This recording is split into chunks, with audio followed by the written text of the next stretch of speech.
Hi, this is Stephanie again. I'm coming to you to bring you some more of my favorite recipes. Earlier we did one on steaks and I only had one take and you can only do it once. So it was my first try. Hopefully we're gonna get a little bit better version here. I wanted to bring to you some Peruvian cuisine today, which is one of my favorite foods. Yucca, fried yucca is absolutely fantastic. And we're going to make a sauce. It's a cheesy, creamy sauce called Huancaina sauce that goes with it. Fried yucca is based on the yucca root, and this is something that you can find in really good grocery stores a lot of the times. Sometimes you'll need to go to markets that cater to the Latino population, and you want to get shapes that are pretty uniform like this and not kind of wobbly and having a lot of variations, because the first thing that we have to do with this is to cut off the ends, and it's kind of a tough root. Some of the Peruvian restaurants will serve this, but usually you'll find fried yucca being presented after it was previously poured into the oil from a frozen bag and not fresh made. And the reason why they don't do fresh made very often is because it is labor intensive. So, but it's worth it, which is why I want to share it with you. The first thing you want to do is cut it into manageable slices like this. Okay. And then we're going to remove this really hard outer covering to it. Now, if you just kind of ease it off, kind of carefully coax it off of the root with your knife, you'll find it comes off nice and easy. Okay? Very good, and you can even do this with a butter knife. I'm just doing it with this one for expediency. After you get all of the outer coverings off, you're going to cut them into fourths. Sometimes people will cut them into a little bit thinner pieces. It makes it a bit more crispy when you're putting it in the fryer. So what I'm going to do is I'm going to show you one more of these. We just barely cut into the peel and we're just gently coaxing it off. When you look at the meat, you want the meat to be nice and white like this. If you see meat that is dark, has dark striations in it, is dry, you're not going to get a very good result because it means it's not fresh. So I think I'm going to cut this one into like 6 pieces. My daughter Marie likes them in small pieces. And you'll also see in the middle there's a little kind of tough fiber here. It's not necessary to remove the fiber. Once you have cooked it and fried it, everything's going to turn out fine and you'll be able to chew it very well. The flavor of this is a bit unique. It's a little sweeter than you would think when you compare it to a French fry, because it sort of looks like this kind of shape, but has a little bit more of a more consistency when you compare it to a French fry. But the flavor is phenomenal. Also, when it comes to the oil that you choose, normally you'll want to choose something like canola oil, or peanut oil is pretty good. Just remember that whatever oil you use may impart a certain flavor to the yucca root. So I tend to avoid other oils with stronger flavors. And this oil, like canola, which we're using today, has a higher smoke point and less likely to damage your product here. So after I get finished cutting up the rest of this, we're going to take all of the yucca and we're going to put it into this pan right here, and we're going to cover the yucca with water just enough to cover it, and we'll bring it to a boil and cook it for about 35 to 40 minutes, just enough to get it soft. You don't want to just take these and throw them into the fryer the way they are, because it will not turn out well. So that's the reason why we boil it first, and then once we get that onto some, drain it out, put it onto some paper towel, we'll get our fryer ready, and then we'll keep going. All right, we'll see you in just a second. Hi, this is Stephanie again. I wanted to bring this segment right after we were talking about the fried yucca. I'm going to be posting this segment separately as well, so that if you just want to skip right to the sauce recipe, you can do that. Huancaina sauce, Huancaina, is another Peruvian sauce that is very cheesy and spicy and creamy. It goes great with fried yucca. You can also use it with vegetables. It also goes on with a number of other Peruvian dishes that are absolutely fantastic. So the recipe that I'm using today, I'm sort of following a little more loosely, mainly because over the years I've developed my own taste, and this is what I like. I've found that too much raw garlic overwhelms the recipe, as well as too much raw onion. Some recipes will not include onion or garlic, so there's a lot to choose from. I'm going to post the recipe that I'm using today in the comment section below. I'm also going to be posting where you can find this fantastic hot yellow pepper paste called ají amarillo, and it's getting more difficult to find. We used to be able to find it in Latino markets, but they're not stocking it quite as much anymore, so we'll post a link for you to be able to find that. I'll also be posting the recipe in the comments below as well. And you may also do an internet search and see if you can find something that might suit your needs better, but we'll just get started here. The first thing on the list is going to be our queso fresco. This is the fresh cheese, and we just crumble that into the blender. We've also, in a pinch, have used feta cheese, which is a bit stronger, but still imparts a really great flavor. The next part, we're going to put in some evaporated milk. Okay, they're asking for 3/4 of a cup. I'm just gonna go ahead and put in about 3/4. Also about 4 tablespoons of canola oil. You may find yourself using a little bit more than that, just to get that creamy consistency.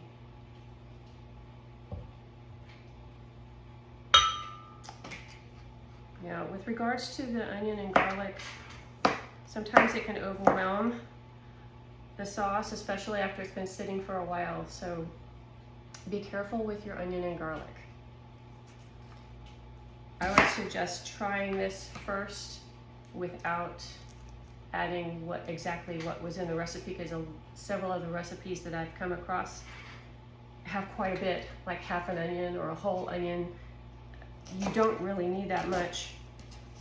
The flavor of the cheese, the evaporated milk, the yellow pepper paste, it just really sets off the whole thing. And these things are supposed to just be mild additives, not something that you're going to make overwhelm the flavor of the sauce.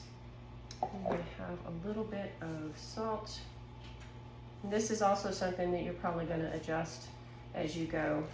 And then, strangely enough, they use saltine crackers. And the recipe calls for 4. I tend to use a bit more anyway. And if I need to add more liquid, then I'll usually add more evaporated milk, or I'll add more oil to get that consistency. Over time, as this sits, it's going to start to thicken up. So don't be surprised if 2 hours later it's a little thicker to stir. And if you put it in the refrigerator, save some for the next day, you'll want to add some more liquid to just kind of stir it around and get it back to that consistency that you like.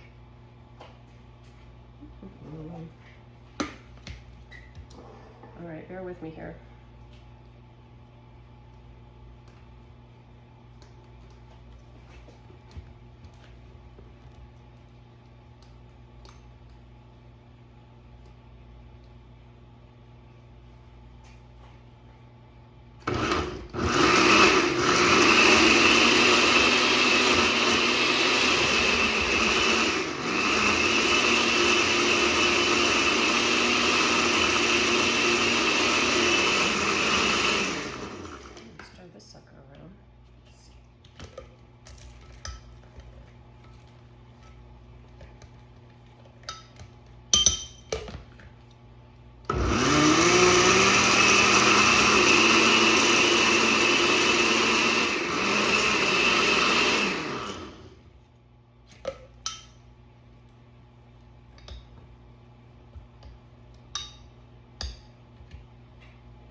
Now you can also find these yellow peppers in the frozen food section as well on occasion in those specialty Latin markets.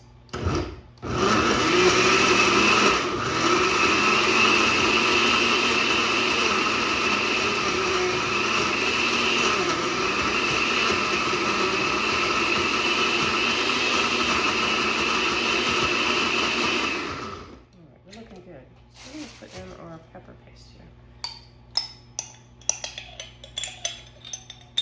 The recipe calls for like half a cup, which is a lot. It is a very spicy pepper. And I'll have to say there really isn't any substitution. I have not found anything that tastes quite like this, any other pepper that I've tried. It's very unique, very uniquely Peruvian.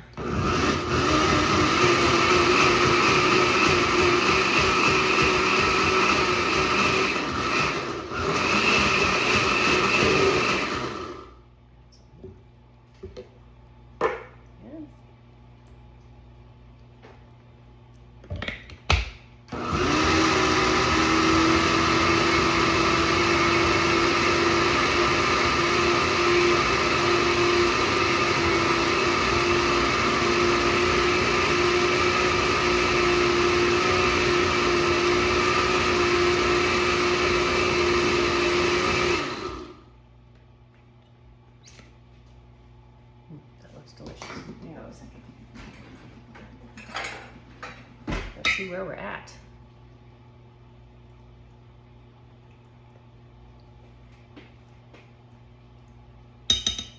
Whew, nice and spicy. All right, we're gonna thin this out just a little bit more. The evaporated milk tends to tone down the heat a little bit too. Wow, that's very spicy.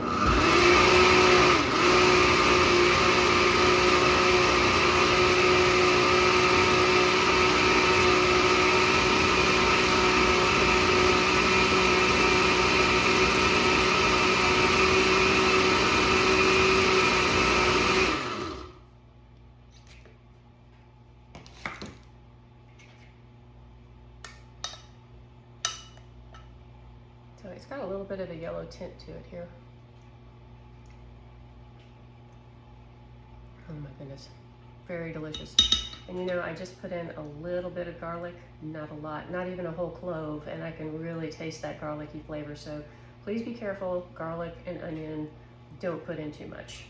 And I think that's it. Oh, also, if you're running down to the end of this and you're like, I want to save some more, I want to get some more out of this, put a little warm water in it, put the cap back on, shake it up, and you can add it to something else to make it more spicy. Just a little extra tip there. All right, so this is the end of the Huancaina sauce segment, and if this is all you need, great. Otherwise, we're going to head on to the next part. Thank you. Okay, so we're back, and we're about to do the fried yucca. We have our yucca, which has completed boiling. Sat there for about 30 minutes boiling, and it's not super soft, but soft enough. So we have a fish fryer, which we're using to do the fried yucca, but you don't have to have something as elaborate as this. You can use a countertop fryer for like chicken fryer.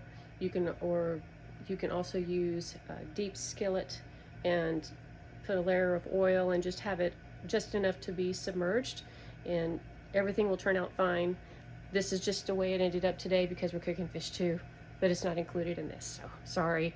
Anyway, I'm going to go ahead and gently put in the yucca. We're going to keep it moving now and then and make sure that it's golden brown before we take it out. Okay?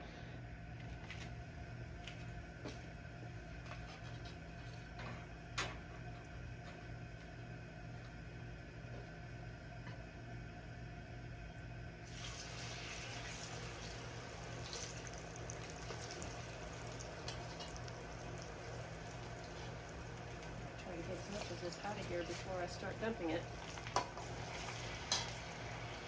Yeah, the great thing about this is that it's going to be done in just one swoop. Seems that whenever I use something else, I always had to do more than one batch. So this is really good.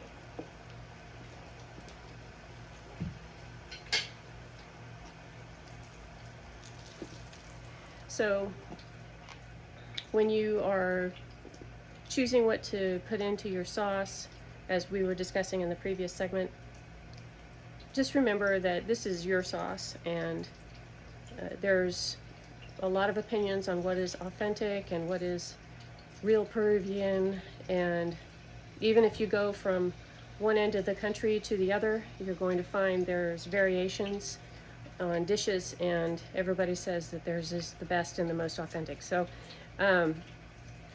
this is just what I've learned over the course of time, and it's something that we enjoy. It's a great comfort food. I don't get to do it very often, mainly because it takes a lot of time to do, and you usually want to share it with someone else, not just eating it for yourself. So I think what we're going to do is we're going to let this cook for, it's going to be somewhere between 10 to 20 minutes. Just keep watching it, watch for that golden brown, and then we'll pull it off and we'll see how things go after that. So we'll come back at the next segment. Thank you. Okay, so we're back here after we finished frying the yucca, and I want to give you a chance to see what this looks like. This is that golden brown that I was talking about. You can probably get away with somewhere between 350 and 400 on that oil temp, and this actually took only about 10 minutes, so I'm not really sure. My suggestion is to just keep an eye on it so you make sure you get that right. But with the sauce, you can see it's very thick. So, but it does have a little bit of pour to it.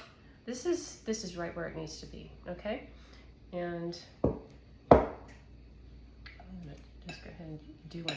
This stuff is so good. It's crunchy, very spicy still. So just be careful, because when you make this stuff, this was about 3 of those roots fried up. When you start eating this, it's really hard to stop. It's like potato chip bags. So if you're starting out with this, be careful. You know, if you have something else to eat, watch how many you eat, because before you know it, you're gonna end up with a plate like this. And you're gonna wonder, where did it all go? And it all went here. So this stuff is so good, and I just wanted to share it with you because it is one of my favorite recipes, and there's a lot more to come, so just hang in there, and it's good to see you guys again. Thanks.